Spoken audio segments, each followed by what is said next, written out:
Are the final conclusions, which is again a summary.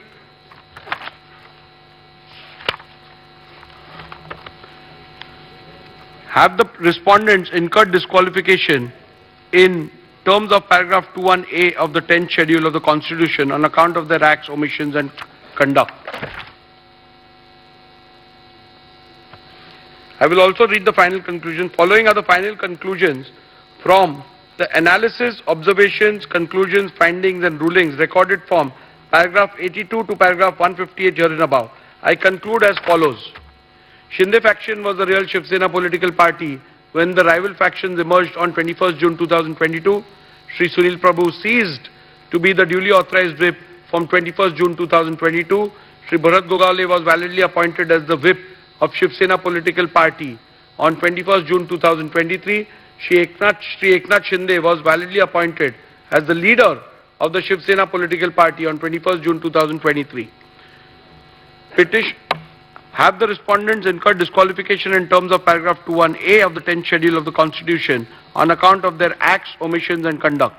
Petitioner has contended that the respondents are liable to be disqualified on various grounds. Both the petitioners and respondents' submission are recorded in section 2 herein above.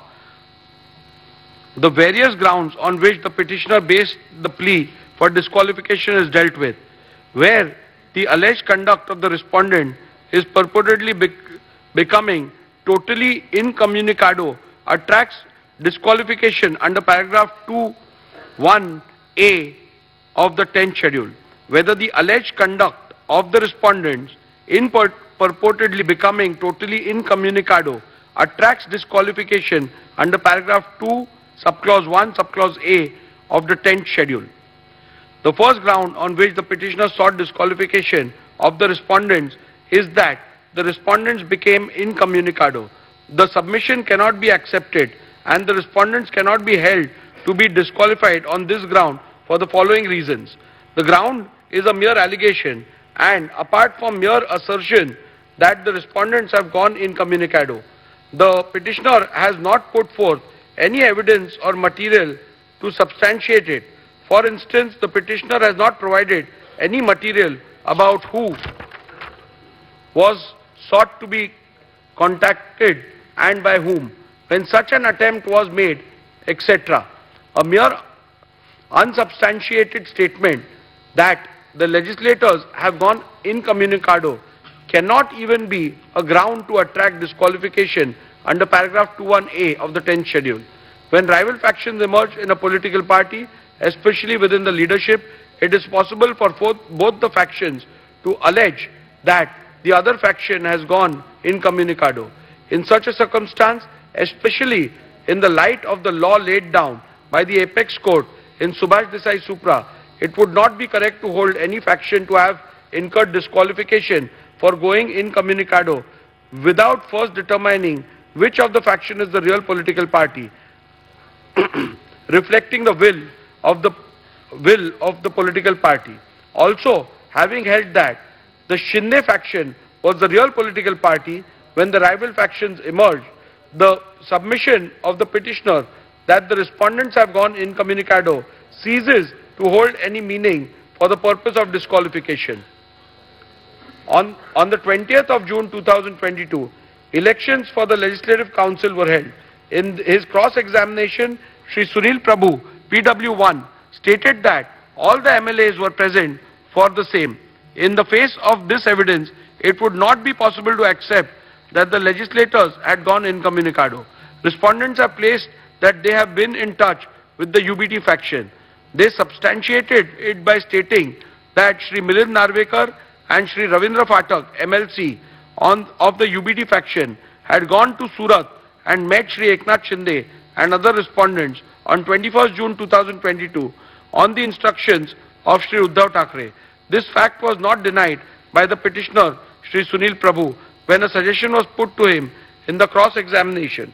In fact, the petitioner admitted that Shri Milind Narvekar and Shri Ravindra Phatak, MLC, of the UBT faction, had gone to Surat and met Shri Eknath Shinde and other respondents.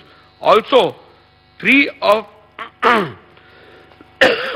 Three of the witnesses for respondents have testified that Sri Milind Narvekar and Sri Ravindra Pathak MLC of the UBT faction had gone to Surat and met Sri Eknath Shinde and other respondents. On 21st June 2022, on the instructions of Sri Uddhav Thackeray, the testimony stood the test of cross-examination and the petitioner could not establish otherwise. Thus, on this count alone, or this count also, it would not be possible to accept the legislators were incommunicado, Whether the deliberate absence of the respondent in the SSLP meetings purported to be held on 21st June 2022 attracts disqualification under paragraph 21A of the 10th schedule. The second ground on which the disqualification is sought is that the respondent deliberately remained absent in the SSLP meeting held on 21st June 2022. Petitioners relied on the attendance sheet register of the meeting dated 21st June 2022. After having considered the submission advanced on this ground, I hold that respondents cannot be held to be disqualified on this ground. In view of my conclusion that 1. The Shinde faction was the real political party when factions emerged, and 2. Sri Sunil Prabhu ceased to reflect the will of the political party from the moment the faction emerged. Thus, it would not be correct to say that Sri Sunil Prabhu had any authority to call any meeting of the SSLP.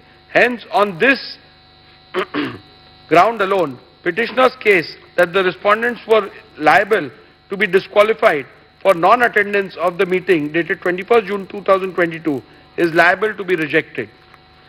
Irrespective of the conclusion that may be reached about which faction was the real political party, respondents could not be held to be disqualified on the ground that they deliberately remained absent in the SSLP meeting held on 21st June 2022.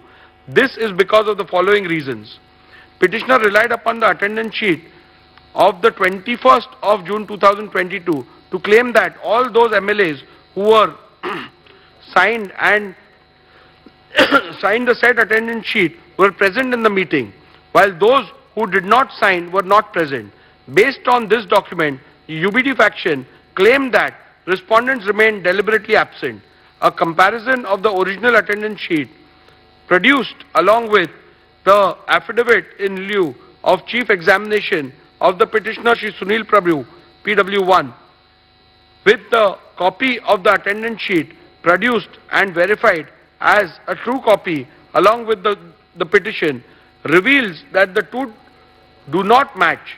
There are glaring discrepancies. The copy claimed to be the original of the said attendance sheet has a handwritten date of 21st June 2022, whereas the copy verified as the true copy of the original produced along with the petition does not have it. Further, Sri Sunil Prabhu stated in his cross-examination that the documents relied as the attendance sheet was in fact a register of MLAs to whom the whip of 21st June 2022 was served and received. So, facts show: 1. There are glaring discrepancies in the said attendance sheet. 2. The statements of Sri Sunil Prabhu shows the document relied upon as attendance sheet of MLA present on 21st June 2022 is in fact a register of service and receipt of the whip dated 21st June 2022 of the MLAs. Thus,